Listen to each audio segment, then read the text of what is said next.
Hello नमस्कार, माझ्या चॅनलवर तुम्हा सर्वांचं खूप खूप स्वागत आहे.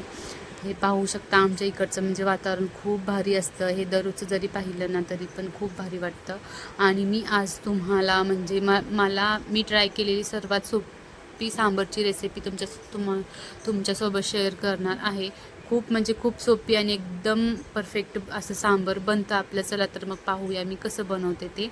आणि इकडं मी डाळ थोडा अर्धा तास भिजत ठेवते. त्यामध्ये एक मोठा टोमॅटो चिरून टाकला, हळद, लाल तिखट आणि थोडंसं मीठ टाकलेलं आहे.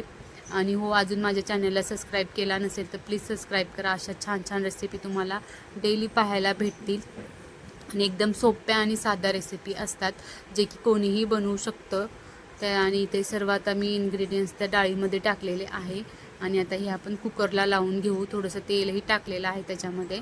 इकडं कुकरला मी लो फ्लेमवरच 4 ते 5 शिट्ट्या करून घेते. इकडं बटाटो जे आहे त्याचे असं किस करून घ्यायचं आणि त्याला असं चांगलं रगडून पिळून त्याला साईडला करून ठेवायचं. इकडं सर्व साहित्य आहे जसं की सांबर मसाला, लाल तिखट, जिरं, मोहरी, चिंचेचा कोळ, मस्त शिजलेली डाळ, पोटॅटो, कढीपत्ता, कोथिंबीर, सर्व छान कडकडीत तेल गरम करायचं. त्याच्यामध्ये जिरं, मोहरी, अद्रक लसणाची पेस्ट, कढीपत्ता आणि त्याचबरोबर थोडासा कांदा वगैरे सर्व टाकून असं छान त्याला खमंग भाजून घ्यायचं.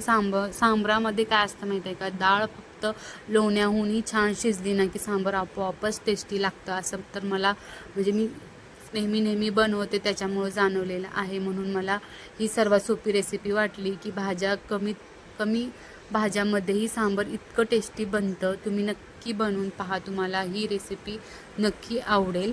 आणि त्याच्यामध्ये छान असं चिंच आणि गुळाचं पाणी बनवून टाकायचं, फोडणीमध्ये टाकायचं पाणी. आणि पाहू शकता माझी डाळ एकदम अशी छान छान शिजलेली आहे. आणि आता ह्याचं सांबर खरंच खूप भारी झालं होतं. आणि तुम्हीही हे ट्राय करा रेसिपी. इकडं मस्त इडली पण मी आता शिजवून घेत आहे. आणि असं छान साऊथ इंडियन स्टाईल माझं सांबर झालेलं होतं. तुम्हाला ही रेसिपी कशी वाटली ते कमेंट्समध्ये नक्की सांगा. आता भेटूया नेक्स्ट व्हिडिओमध्ये.